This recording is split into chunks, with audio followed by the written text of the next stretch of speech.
I've been popping beats like I don't know nobody. Who's this? Lucky, I like this.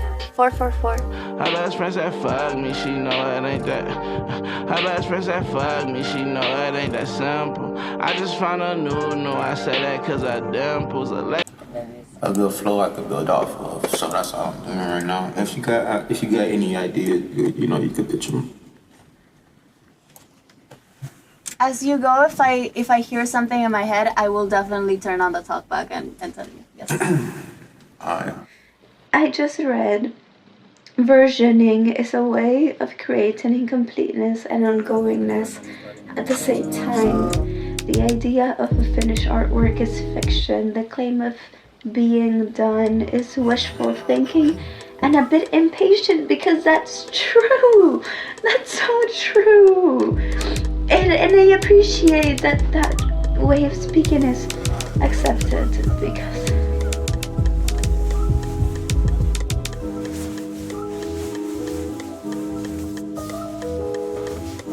what do you feel about the pressure to release and the pressure of numbers?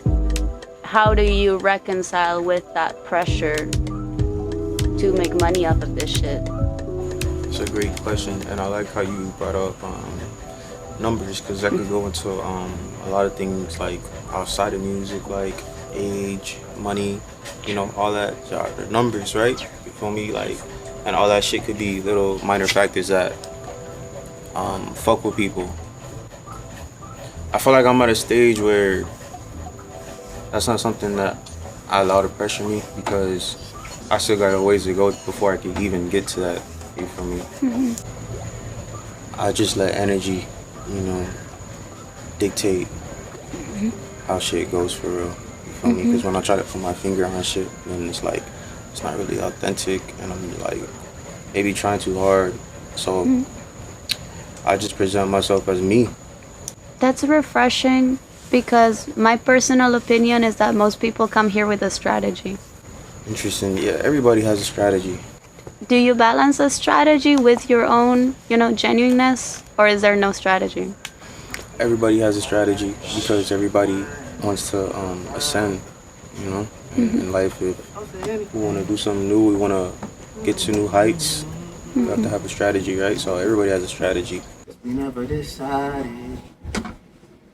Yeah. Tell me how you feel inside. You a real ass woman in our life, yeah. Sound like it, make shit go, yeah. Too much pain, feel it on my soul. Can't trust nobody, goddamn, I don't know. Yeah. They just want to see what your money like, bro. Like shit, they want to see what these niggas spending. Up. That's bro, why I'm. like, that's why I'm. Nah, bro, they gonna be like, I'm not hiring you because you don't have enough money. Yes, that's actually fucked up. They will. You can't do that. That's discrimination of bands. Like, that's mandatory discrimination. Like, that's not allowed.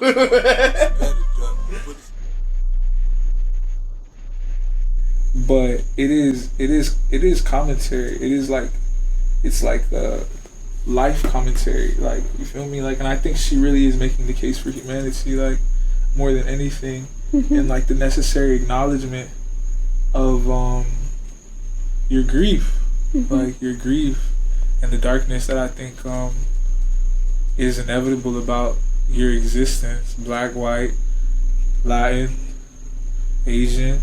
Like, you feel me? It's just a part of it. And like Baby Suggs, in the story, like, urges Denver to just go on.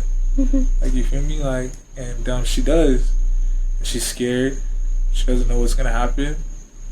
But in the end, I think she's better because of it. That's life. Like, you feel me?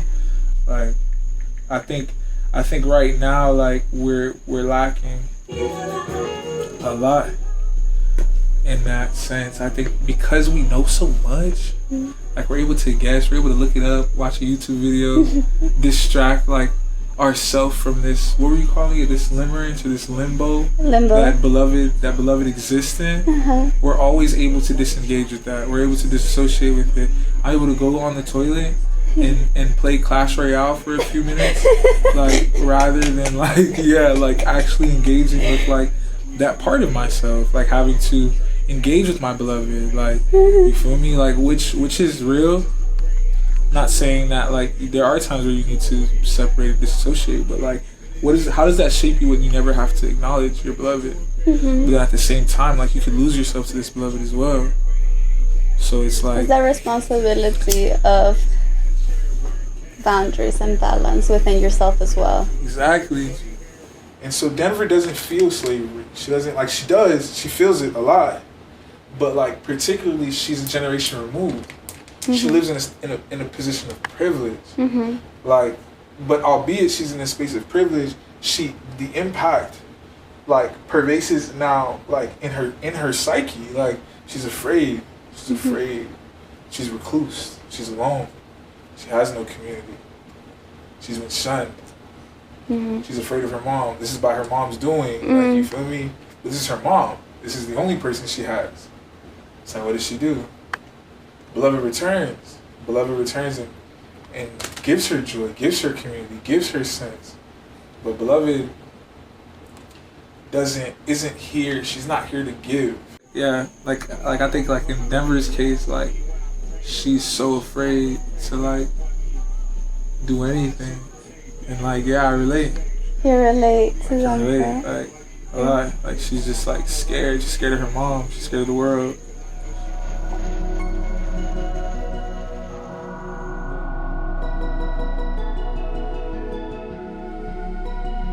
Yeah, like Black scholarhood, I feel like there's this idea, like, and it's been like even the scholar that came to this, Du Bois, like he dismisses the idea, but initially he calls for this talented 10 of I guess essentially Black people to I guess push for the advancement or like this I guess reconnaissance of the race. White But, town. He just, I mean, it's just, I guess, more so like a percentage. It's just acting for the smaller percentage of Black people to, like, I guess, like, yeah, now push for this further sense. Like, and this just creates this sense of elitism inherently, like from this, like, now elite class of Black people that I feel like you were talking about, you seem to maybe even have engaged with more so. So like, why do people find or hang on to the sense of value that comes from academic elitism when you know it? Like, yes, I guess you're doing it for the community, but at the same time, wouldn't one be casting yourself above that community you deem to be protecting? And this is why Du Bois dismisses this idea later in his scholardom. He had a very sense of elitism in his own right. Like he you know, I think that's a major disunity now, a major sense of disunity amongst the people, because like those with more privilege feel more validated in, and it will cause this disdain for the people with I guess lack thereof, and that's not fair. It's like the academic that was studying the rape. And that's why it's included in the book that way, because where do we learn this sense of academia from? Period. Like, you feel me? Like in our little shit, the Pan-African Student Assembly, we were talking about Foucault and his perspective of like torture. Oh, tell me about that. And like ethics, and I guess he talks about like the advancement in human society and contemporary society, post or modern society. Like, I don't know Foucault's theory that well. Okay. But June Jordan is a Black academic. She essays and references Foucault's this theory, and she argues how this perspective lacks the consideration of Black people in slavery and the necessity for a people to be brutalized, for contemporary society to be functional. And it's only from a perspective of privilege that you can argue that in modernity, like, we've become, I guess, more civilized.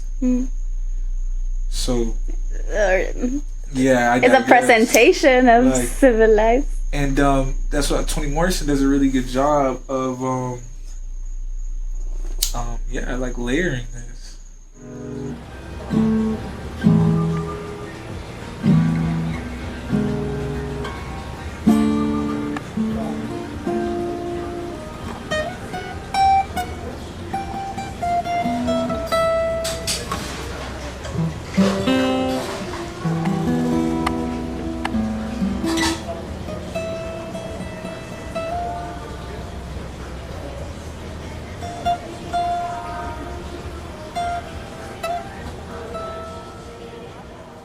It's language.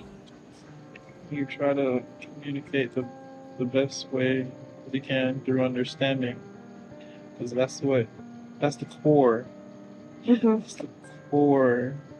That's why language was it's even created because of understanding.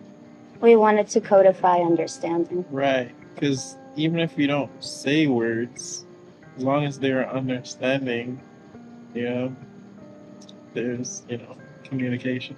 And that's why I also think that language is a degraded version of idea. You get it? Yeah. It's like if we could speak without saying anything. But we can. Yeah. See. We fully like, can. Yeah. We do it with everything. Yeah. So that's you know. We just like to be nuanced, so then we use words. Right. You get it. There's that sense of politicalness where it's like a crowd, and then there's another sense of politicalness when it's like, this is what's going on right now between me and another person, and I do want them on this song, so I'll make it sound this way. I see that a lot too, Yeah. Yeah. So I guess the concept of politics, it ranges depending on the position, You asking like, oh, how did you get to this process, or like what made you go down that route, or how did you even come up to like applying the name to the project? Then like that's a lot more in depth than like who inspired you, because like who inspired me is not who I am right now. So for Veruca's project, so far, what has been your aim, or has it been more so like a do as you go process? It's really like the energy, because I asked her like the stuff that she liked, and then she sent me a Pinterest board, and it's very like along the lines of stuff that I would just make normally. Like if I had no goal, like game to it, well, I just make stuff that I think people would look good in. It was along a lot of those lines, so I didn't have to like force myself to fit into a box of what we're doing. So it's actually very conducive to how I like to work, which is just like come hang out and we'll just knock some stuff down. I mean, I don't really have like a name to put to like my style or my vibe. I like a lot of lace. I like a lot of fur. I like a very distressed, put together, grungy look. And I also like a little. I like the little like clean cut little perfections, I guess, little details. I'm really big on those, especially with like low-key the way I be stitching. I like to call it like chaos stitching, because I just be doing like whatever the fuck, and I'll be using like different color threads so you can see the threads, and like bitches be like, oh, that's bad stitching. It's on purpose.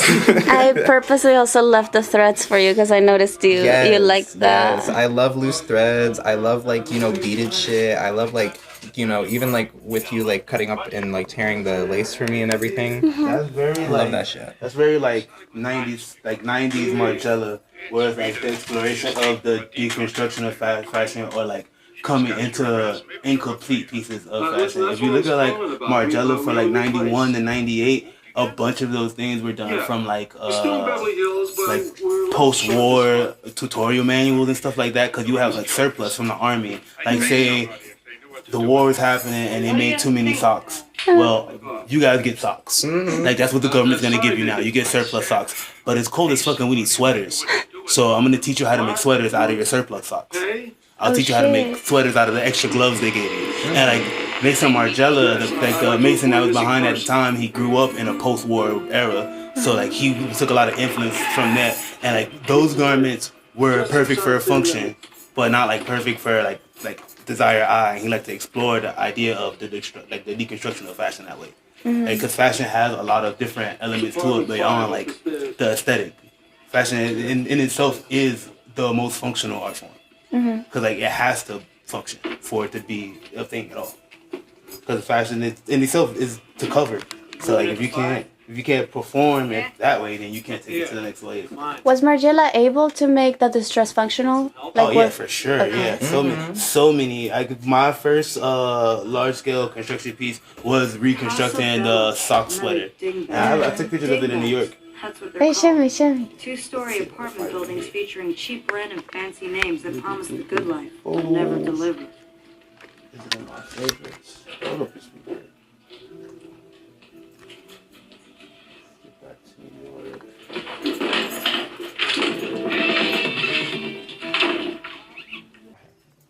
Yeah. Sorry. This. Oh shit. Yeah. Oh fuck yeah. I made a skirt too. The thing. Wait, with the socks. Yeah, they're all socks. Like you can see those are the heels. Yeah, I do see it. Yeah, that's like the main. Wait, I love like the inner texture that it makes. That's the same thing that they do when you join the Margiela team. You have to do this to prove that you can cut the pattern and sew the patterns, and that's how you get on as a pattern cutter. Holy shit. So to this day, they work mainly with reconstruction? Yeah. Because a lot of Margiela pieces are one of one because they're like runway pieces. They have a ready to wear line, but like that's how you can tell. Like the Margiela tag is a bunch of numbers, and depending on which number, it'll tell you which collection it's from. Okay. Oh fuck. Damn, I wish we could have like some Polaroids of the girls like on the shit. Like wow. I was thinking that's what y'all were doing. The girls aren't even here yet. Yeah, they are. The girls are all here. All the girls are here. Fuck. Oh, I thought there was more time. Nah, there's a bathroom right now. Damn, bro, I thought more. I told you. Sorry, five girls isn't enough for you. My bad. No, it's not. It is not enough. I don't know. I feel like people just kind of know me through the music. Like, I just be doing whatever. Like, and that's just who I am as a person. Like, Are you playful? Sorry, guys. I'm not dropping free my bitch. I retired. I retired to become an office man. Yeah, I will say that. Yeah. Do you like to play? Yeah, for sure. Okay. Are you unserious with your music? I'm incredibly unserious. Bitch ass, what the hell, bro? Yeah, Why can't I just own my electric car and why don't you just buy a gas-powered car, you Nazi? Oh my goodness. Why can't I be rich in peace? What? Okay, but it's also language, right? Yeah. And it's also your own political standing, contextual standing. Yeah. So how do you balance the lightheartedness with that, with your innate, Yeah, I mean, like, it's not that hard for me. Like, I could be talking about something serious and just make it like the most unserious shit. Like, this song is about me not finding a girlfriend and basically being like, oh, I think she's locked up, like, free my bitch. Like, it's like funny, but it's like very sad at the same time. Okay, I just got it. You know what I'm saying? So I just thought it was about like the industrial complex, like the. I mean, no, like, fuck the industrial complex, but like, it is not about that. Okay. It's not about that. Does it matter? No. That's just extra space. Hello? Oh! Hello? Hello? Okay. You gotta go like this. You gotta put like this. Yeah. Oh yeah. Facts. Yeah. That was so racist. That was racist. I'm not gonna lie, that was very racist. Yes. I apologize. Okay. I totally can. As a black person, you technically can. As an American citizen. Say that on Twitter and you're gonna be very wrong. That was prejudice.